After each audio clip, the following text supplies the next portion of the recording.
एक फिल्म थी मेरी मायरे माई हमरा उहे लेकी चाहिए। इनके पास एक गाना था, जींस छोड़ के पहना सलवार बजरिया में मार हो जाएगी। पहली बार जैसे मैंने वो गाना सुना, लिटरली लाफ, मैं बहुत हंसा और मैं तो हंसा, मुझसे ज़्यादा मेरे पापा हंसे। गाने का तब तक मेरा कोई ना शौक था, ना मैंने कभी लाइफ में गाया था। एंड गाना रिकॉर्ड हो गया। जैसे ही बाहर निकला हूँ मैं स्टूडियो के और बोले कि एक बार सुनाइए, सुनते हैं। जैसे ही प्ले किया, मैं लिटरली स्टूडियो से बाहर भाग गया। प्रपोजल तो मेरी तरफ से हुआ नहीं। आता पसंद तो मतलब बहुत ही आई, इतनी आई कि क्या बताऊँ, वो समा ही नहीं पाती थी, इतनी पसंद आ रही थी।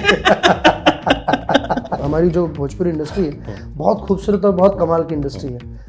हम सब एक दूसरे से इतना प्यार करते हैं। जितने भी एक्टर्स आए, जितने भी हीरोज़ हमारे अभी भी हैं, वो सब अपने अपने जोन के बहुत कमाल के अद्भुत कलाकार हैं। और मैंने सबसे बहुत कुछ सीखा है। मैंने जिससे जो सीख पाया हूँ, मैंने बिल्कुल सीखा, क्योंकि मोस्ट ऑफ द मैंने सबके साथ काम किया है। देवरा बैल दीवाना में मैंने और मनोज जी ने काम किया।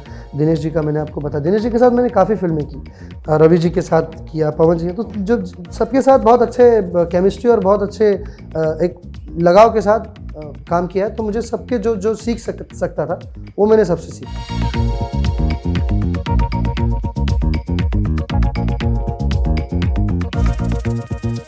पांडे जी का बेटा हूं।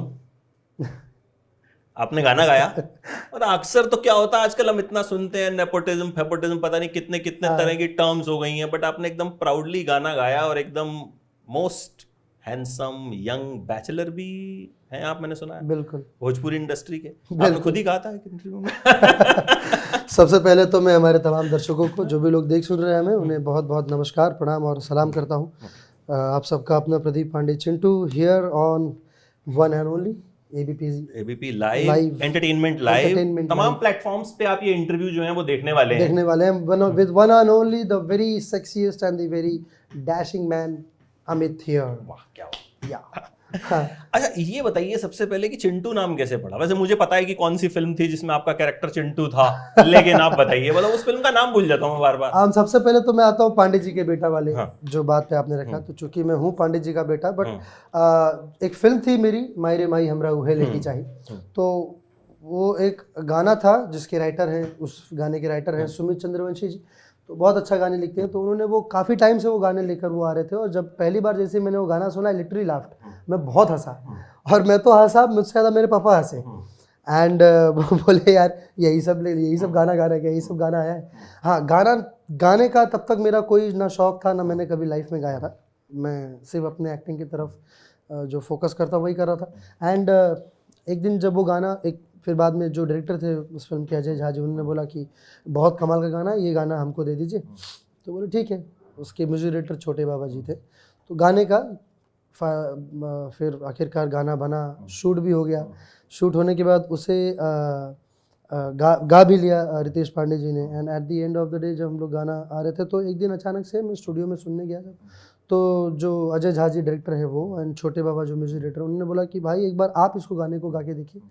तो मैंने बोला यार मैं तो कभी गाया नहीं हूँ आज तक, मैं कहाँ से गाऊँ, और मुझे लगता नहीं कि मेरी आवाज़ में गाना चलेगा। और रितेश भाई ने बहुत अच्छा गाया हुआ है। तो बोले कि आप एक बार गाइए ना, क्योंकि बेसिकली आपको सोच कर ही लिखा गया है कि आपकी फिल्म में है और आपके ऊपर ही टाइटल पे ये गाना है, तो आप एक बार गा के देखिए। तो मैं भी मस्ती मस्ती में, हम भी चलो हीरो तो एकदम बन के चढ़ गए, एकदम पूरा एकदम अपने आप को शहनशाह आज़म बहुत ज़्यादा समझते हुए, और सीधा माइक पे खड़े तो हो गए। जैसे ही शुरू किए, तो शुरू तो किया, लेकिन अब मुझे तो ऐसा खुद से ऐसा फील हो रहा था कि मैं बिल्कुल अच्छा नहीं गा रहा हूँ, मैं बहुत वाहियात गा रहा हूँ। और ये जो लोग, जब मुझे खुद की मेरी आवाज़ नहीं पसंद आ रही, लोगों को पता नहीं कैसा लगेगा। एंड गाना रिकॉर्ड हो गया। जैसे ही बाहर निकला हूँ मैं स्टूडियो के और बोले कि एक बार सुनाइए, सुनते हैं। और जैसे ही प्ले किया, मैं लिटरली स्टूडियो से बाहर भाग गया। आवाज आपको अपनी अच्छी नहीं लगी? बिल्कुल नहीं अच्छी लगी, और मैं बाहर चले गया। फिर मैं जाने के बाद मैं छोटे बाबा को फ़ोन कर रहा हूँ उनको कि बाबा मैं गाना गा तो आप तो दीवार, लेकिन इसको डालिएगा मत, हो सकता है कि मेरे गाने से ये गाना डलने से फ्लॉप ना हो जाए, लोगों को ना पसंद आए। तो बोले कि अरे नहीं नहीं भाई, आप टेंशन मत लीजिए। अरे एकदम क्या लग रहा है महाराज, आप देखिएगा गाना जब आएगा तो लोगों को बहुत पसंद आएगा, आप टेंशन मत लीजिए। बोले देख लीजिए। तो मुझे लगा था कि पहले सिर्फ ऑडियो में वो लोग देंगे, बट उन लोगों ने फिल्म में वीडियो के साथ भी दे दिया। और वो गाना आप one of the most successful songs, one of Bhojpuri cinema का द टॉप मोस्ट व्यू, सबसे टॉप व्यू का गाना। 550 क्रॉस कर चुका है, 550 मिलियन व्यूज। ये मेरे लिए, मैं एक बात बताऊं, ये एज ए ब्लेसिंग बोल लीजिए या ब्लेसिंग इन मिसगाइड कह लीजिए, कि वो एक अचानक से एक चीज़ आया और बोले गा दीजिए, गा दिए, गाना हिट हो गया और लोगों को काफ़ी पसंद आया। हिंदुस्तान के मेरे ख्याल से अधिकतर कोने में, सिर्फ हिंदुस्तान नहीं, कई देश विदेश में, कई इंटरनेशनल जगहों पे, लंदन से एक शादियों का वीडियो आया था, तो वो उस वहाँ पे भी बज रहे थे, गल्फ़ कंट्रीज़ में काफ़ी ज़्यादा बजे हैं। तो मतलब मेरे लिए भी शॉकिंग था कि यार ये तो हम लोग ने मस्ती में गाया हुआ गाना था। और बेसिकली ये जो बाकी जो बातें हैं, ये सब धरी की धरी रहती है। जब लोगों को कोई चीज़ अच्छी लगती है तो वो अच्छी लगती है। बस जैसे हमको अगर कोई फिल्म अच्छी लगती है, कोई हीरो अच्छा लगता है तो लगता है, बात खत्म। चिंटू नाम कैसे पड़ा? चिंटू नाम दरअसल बचपन से ही मैं घर पे बुलाते रहे मुझे चिंटू। तो एक फिल्म थी देवरा बड़ा सतावेला। अब भोजपुरी फिल्मों का नाम बोलने में मुझे थोड़ी सी जो मतलब मुझे लगता है प्रोनाउंसिएशन गलत ना हो जाए। नहीं फिर पता चले मैं ट्रोल हो रहा हूँ। नहीं बिल्कुल नहीं, अब उसमें भी लोग एंजॉय करेंगे, हम तो काफी एंजॉय करते हैं।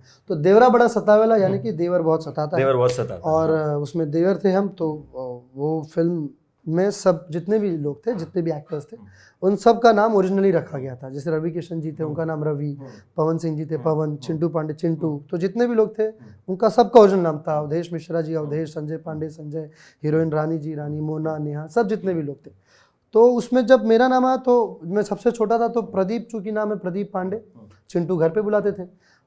तो प्रदीप रखे तो लोग प्रदीप थोड़ा सा हैवियर नाम लग रहा है एज पर दी कैरेक्टर, सबसे चुलबुल नटखट, वो नहीं होता मस्तीखोर वाला लड़का एकदम से, कि लड़की एकदम जो टीनेज वाला जो मामला होता है वो वाला। तो प्रदीप नाम थोड़ा सा हैवी काइंड ऑफ लगा, तो बोले घर का तो चिंटू ही रख दिया गया कि चिंटू नाम। अब वो उसके बाद फिल्म रिलीज हुई और वो सिल्वर जुबली फिल्म हो गई लोगों की आशीर्वाद से। एंड लाइक उस फिल्म में तो बहुत कमाल के कई रिकॉर्ड्स तोड़े थे, इवन कलेक्शन वाइज बोलिए या सॉन्ग जो उसके बजे थे।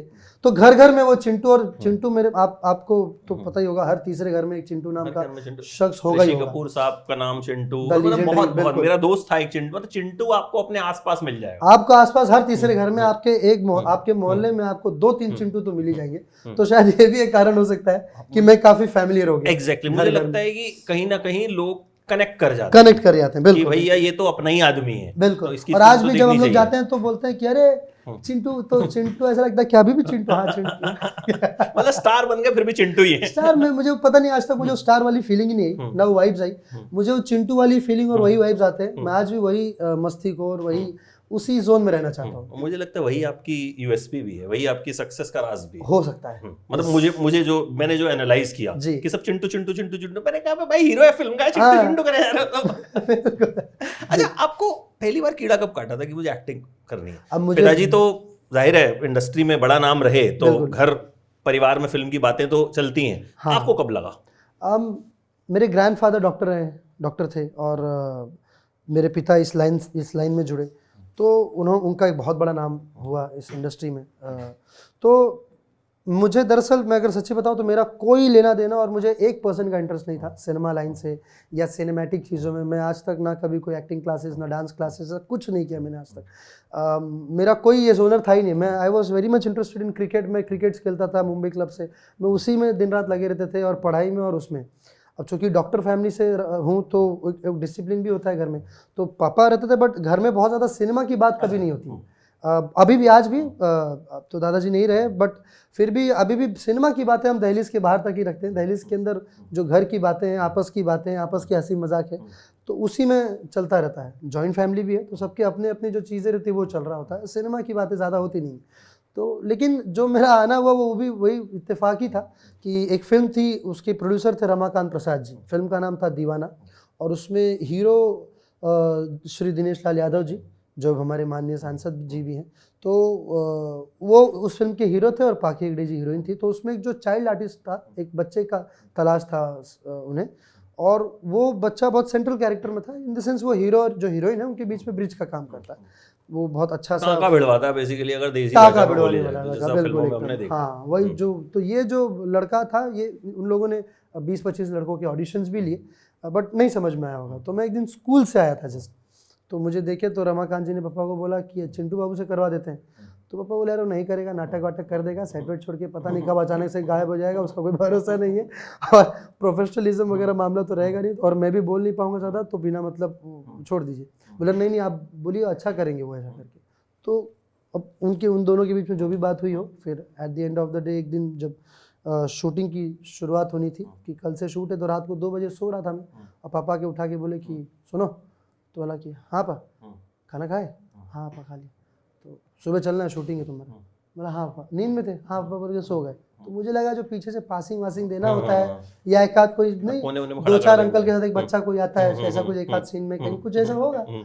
तो मुझे तो वही सोच, सीरियसली वही सोच के गया। अगले दिन तो देखा तो संतोष मिश्रा जी राइटर थे उस फिल्म के, उन्होंने बिठा के स्क्रिप्ट सुनाना शुरू किया कि ऐसा। तो जब स्क्रिप्ट सुने तो बहुत अच्छा खासा लंबा, पूरी फिल्म में एक बहुत अच्छा कैरेक्टर था वो चाइल्ड आर्टिस्ट उस बच्चे का।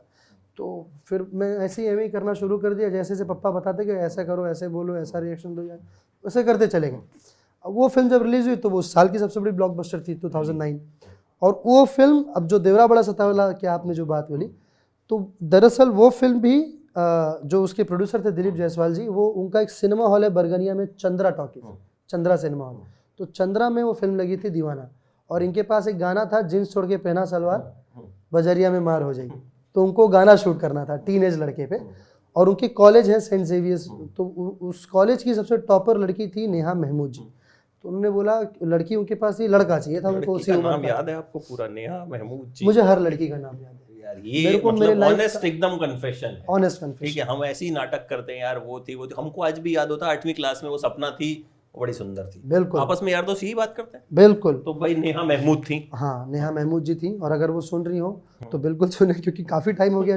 वो बहुत उनको जो हमारे पूर्व प्रेसिडेंट रहे लेट अब्दुल कलाम जी से उनको अवार्ड मिला हुआ है।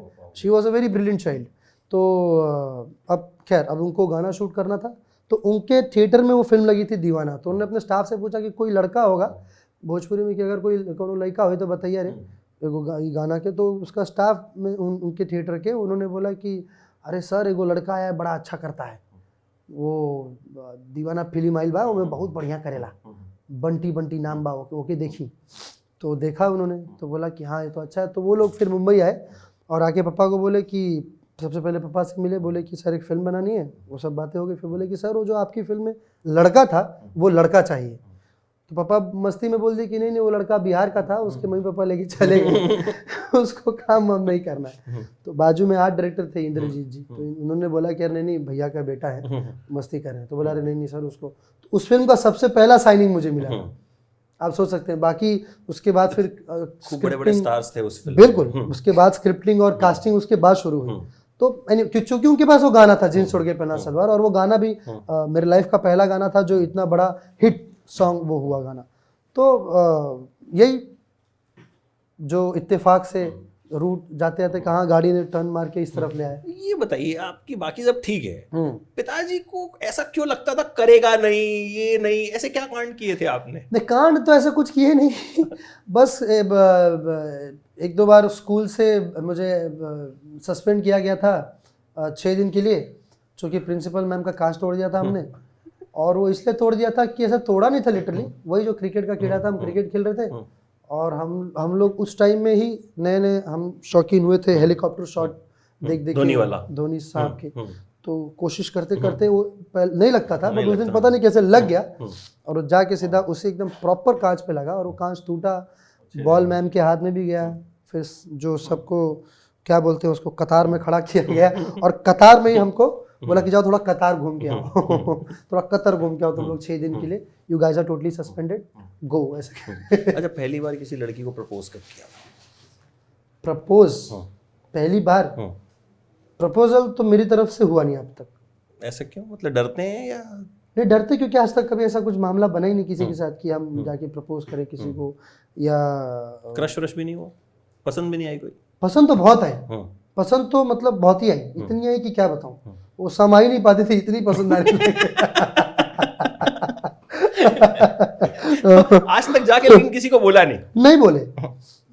इसलिए नहीं बोले क्योंकि पसंद आई तो जब वो पसंद आती थी तब तक उनसे ज्यादा पसंद कोई और आया था तो बोला इनको बोलूं या इनको जाके बोलूं। यार ये ना बहुत ही मतलब ये तो हर लौंडा जो है ना, दूसरा लौंडा वो ऐसा ही होता है। यस, उसको जितना मर्जी शरीफ बने, बिल्कुल एक लड़की जब तक बहुत पसंद आएगी कि यार हाय हाय हाय यही है मेरे सपनों की राजकुमारी, यही है, यही इसी को भेजा है भगवान ने मेरे लिए। तब तक उधर से जो पासिंग होता है बाजू में से, नजर यहाँ से सीधा उधर जाता है, अरे ये है, ये वाली ज्यादा है, वो नहीं थी, ये जब तक उसके पीछे पड़ो तब तक वहां से पीछे से एक तीसरा आवाज आ जाता है। वाह गजब, मतलब हाँ, ये तो जब तक आप उस चरम सीमा पर पहुंचिए कि मैं ये जाके बोल दूं कि मैं आपको बहुत पसंद करता हूं, तब तक वो पसंद कहीं और पहुंच जाता है। बता रहा हूँ, ये सुनने के बाद हाँ। आपकी फैन फॉलोइंग ट्रिपल चौबल जितनी है अभी, पहली बहुत ज्यादा वो हो जाने वाली है। सही में? क्योंकि एकदम कनेक्ट कर लिया ना आपने, लॉन्डो से भी कनेक्ट कर लिया। मैं मुझे लगता है शायद ये सच में हर लड़कों के दिल की बात है। ज्यादातर तो ऐसे ज्यादातर तो ऐसे ही है। हाँ, क्योंकि बाकी तो सैड सॉन्ग तो गाते रहते ही।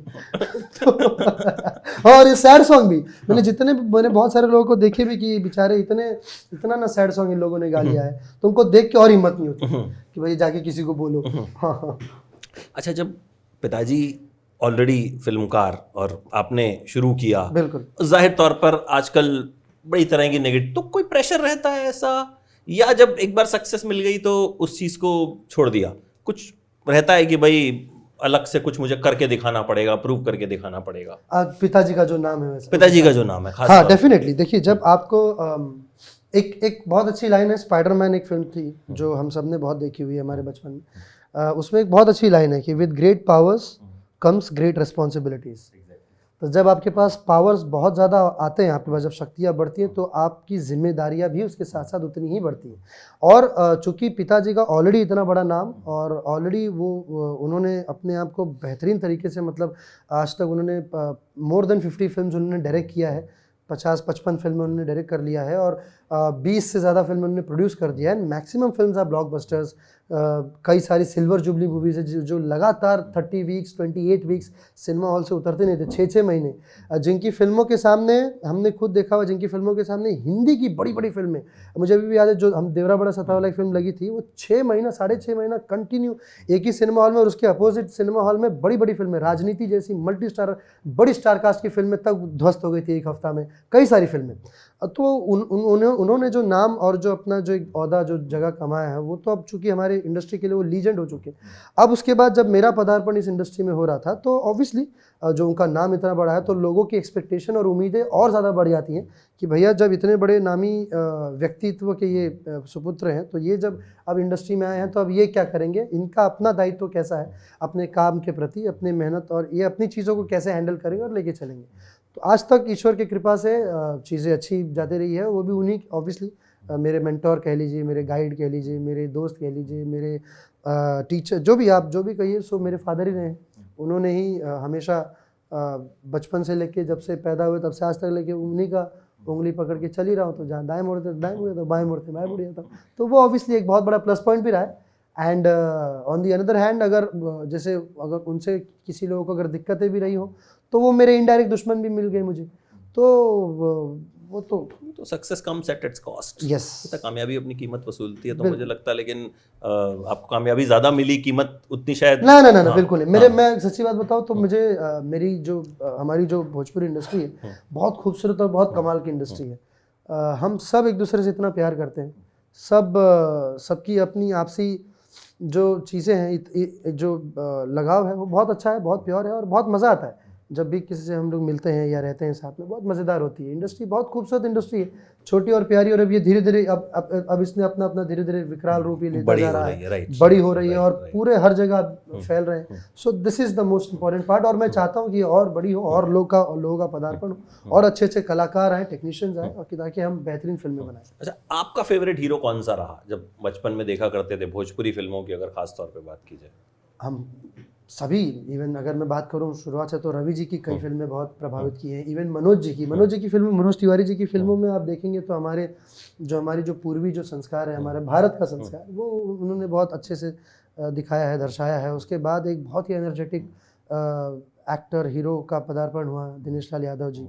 तो जो अब हर जितने भी एक्टर्स आए, जितने भी हीरोज़ हमारे अभी भी हैं, वो सब अपने अपने जोन के बहुत कमाल के अद्भुत कलाकार हैं। सब ने अपने अपने जोनर को बहुत कमाल तरीके से वो परफॉर्म करते हैं, लोगों को एंटरटेन करते हैं, और लोगों को मज़ा इसीलिए आता है उनको देखने में, और शायद इसलिए वो स्टार भी रहे, और लोगों ने उन्हें सक्सेस भी भर के दिया, क्योंकि वो एक जोन के माहिर हैं।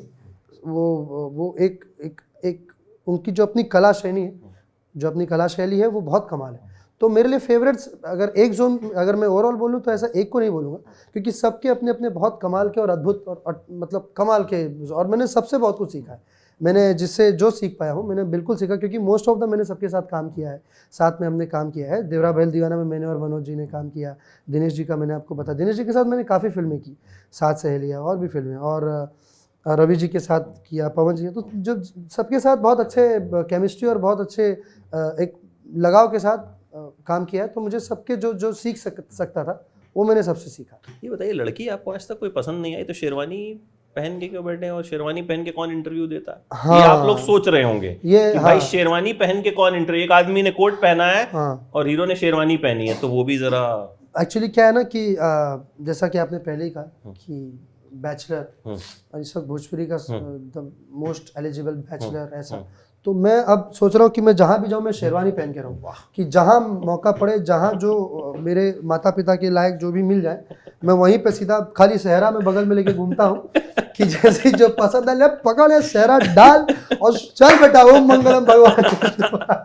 वैसे ही अपनी फिल्म की शूटिंग कर रहे हैं, इन्होंने शेरवानी पहनी है और हम हॉस्पिटल में हैं अयोध्या में। बिल्कुल, बताइए जरा उस फिल्म के हमारे बारे में। भगवान श्री राम, तीसरी बार विवाह हो रहा है इनका। हमारे भगवान श्री राम जी की भूमि, राम जन्मभूमि अयोध्या नगरी में है, और यहाँ पर हमारी फिल्म विवाह 3 की शूटिंग चल रही है। और विवाह से तो कोई भी अनजान नहीं है, विवाह ने कई झंडे गाड़े हैं अपनी उस फिल्म में, लोगों को काफ़ी पसंद आई, बेइंतहा पसंद आई वो फिल्म। और तो विवाह के बाद विवाह 2 बनी और अब बन रही है विवाह 3, तो हम लोग उसी के शूट में हैं। और आपका पदार्पण भी उसी टाइम पे हुआ है जब हम लोग ये विवाह, जब मैं करने जा ही रहा हूँ क्लाइमैक्स में, और आप मेरे विवाह में जो आप शामिल होने के लिए, सम्मिलित होने के लिए आप जो आए हैं, उसके लिए आपका भी तहे दिल से धन्यवाद। और आप मज़ा आ रहा है। और अब ये जो लेकिन जो विवाह है, मैं आपको बताऊं, ये विवाह में पहले विवाह हो गई या दूसरी विवाह, या और भी कई सारी जो भी मेरी फिल्में हो गई, लेकिन ये फिल्म में अब तक जो मैं हूँ, Chintu, Pradeep Pandey Chintu, never seen before है इस रूप में, इस लुक में, इस कैरेक्टर में। अब से पहले किसी ने नहीं देखा होगा मेरी, चाहे जितनी भी फिल्में आई हो, ऐसे इस किरदार में नहीं देखा है मुझे। वो मुझे लगता है ऐसा इंटरव्यू भी आपने नहीं देखा होगा। ऐसा इंटरव्यू अभी तक ठीक है, बहुत सारी रियल बातें हुई हैं एकदम, बिल्कुल, लौंडे एकदम कनेक्ट करेंगे इससे। ठीक है, और इंटरव्यू भी देखना है और विवाह 3 भी देखना, कनेक्ट करते हैं, वो वैसे भी करता और ज्यादा करेंगे। Thank you so much, thank you so much कि आप आए, और बहुत मजा आया आपसे बातचीत करके। Same here. बहुत सारी बातें और हैं, लेकिन सेकंड पार्ट भी हम इसका जरूर लेकर के आएंगे डेफिनेटली, और उसमें बहुत सारे इनके और सीक्रेट्स, बहुत सारे किस्से प्रॉमिस कर दीजिए अपने फैंस। डेफिनेटली, और सारे सीक्रेट्स जो अब आप पूछते जाएंगे, नहीं, मैं ढूंढ के लाऊंगा, और आप ढूंढ के लाएंगे। वैसे मैं बहुत जेन्युइन बंदा हूँ, मुझे जेन्युइन लोगों के भी सीक्रेट्स होते हैं। मुझे हाँ, जेन्युइन लोगों के भी ज्यादा होते हैं, बहुत सारे होते हैं। मजा आता है मुझे अपनी बातें बताने के लिए, कि ताकि लोग को पता चले, और क्या, बस। ठीक है, तो मिलते हैं फिर सेकंड पार्ट में। Definitely, thank you picture so अभी मच, बाकी है, लव यू ऑल, पिक्चर अभी बाकी है।